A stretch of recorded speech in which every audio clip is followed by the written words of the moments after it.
Eh bien, on va terminer ces 2 jours passés à Chèque et en direct donc sur la page Facebook de M-Provence avec Marc Turkesten qui représente l'entreprise Develink. Alors là, on termine avec le web. Hein, donc, est-ce que vous pouvez nous dire quelle est votre activité et aujourd'hui comment vous vous différenciez par rapport à vos concurrents en dehors de votre magnifique chemise? Ah, merci pour le compliment pour la chemise. On m'en a fait beaucoup pendant les 2 jours. En dehors de la chemise, en effet, je développe une plateforme web marketing collaborative. D'accord. Donc on est basé sur le principe de la consommation collaborative, ce qui implique quelques précisions dans le cadre du web marketing. On part du constat qu'aujourd'hui, les annonceurs sont de plus en plus producteurs de contenu. Ils sont devenus éditeurs. L'idée de la plateforme, c'est engager plus d'annonceurs à jouer pleinement leur rôle d'éditeur. Et donc à partir de là, on leur a délivré un certain nombre de fonctionnalités et d'outils, et notamment des bénéfices directs en jouant ce rôle d'éditeur. Donc l'idée, c'est de faciliter la communication entre les annonceurs et les éditeurs, et je viens de le dire, qui peuvent être les deux.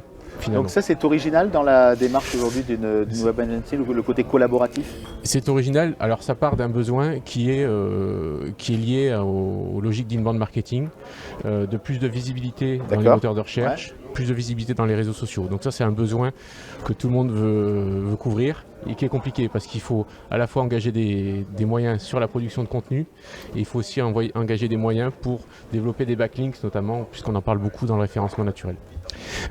L'originalité, c'est de se dire aujourd'hui, c'est vrai qu'on peut acheter des backlinks. Rappelez ce que c'est qu'un backlink. Un backlink, bon, c'est un lien qui va permettre de développer la popularité. C'est un indicateur très important pour le référencement naturel et en particulier Google. Donc il faut engager des moyens d'un côté pour le contenu, de l'autre pour les liens. Donc on engage doublement des moyens. Moi, l'idée avec le mode collaboratif, c'est qu'on va neutraliser une grande partie des coûts, puisque l'éditeur, en accueillant du contenu, il peut gagner sur la plateforme. Et l'annonceur, lui, il va accepter de payer pour être publié sur des sites qui ont des bons indicateurs. Alors donc vous faites matcher ces populations-là en quelque sorte. Voilà, vous les je faites facilite la relation. Tout à fait. Comment vous mettez en œuvre ce côté collaboratif en fait? Alors le parti collaboratif, c'est justement d'accepter de partager du contenu en tant qu'annonceur sur son blog, par exemple. Ça facilite du coup le rythme qu'on va donner en termes de publication, puisque on a toujours envie de publier des contenus à haute valeur ajoutée, mais ça prend du temps. À côté de ça, il y a des solutions comme la curation de contenu qui permettent d'alimenter. Le guest blogging, ça peut être une solution, et moi je me positionne justement sur le guest blogging. Le guest blogging, c'est justement le fait d'accepter de partager un contenu qui vient d'un autre annonceur en affinité, qui a des choses intéressantes à dire, et à partir de là, ça peut être intéressant aussi par rapport à ce qu'on veut dire à sa cible. Donc c'est la fin du vivons heureux, vivons cachés, ça complètement.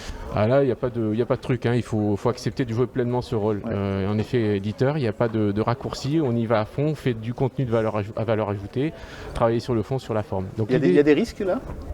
Les risques en matière de confidentialité, en matière de données qui ne seraient peut-être pas bon de fournir à des gens qui peuvent être partenaires mais aussi concurrents? Justement, l'idée c'est d'évoluer en confiance. Donc on évolue d'abord en confidentialité sur la plateforme et on rentre en interaction à partir du moment où on est en confiance avec l'éditeur ou avec l'annonceur. Donc on laisse la liberté à chacun de fixer sa ligne éditoriale et de négocier aussi un certain nombre de critères. Justement pour évoluer de manière smart. Moi j'aime dire que les utilisateurs doivent avant tout être smart et s'ils ne le sont pas, de toute façon ils ne seront pas satisfaits de l'outil. Voilà. Merci beaucoup. Je vous en prie.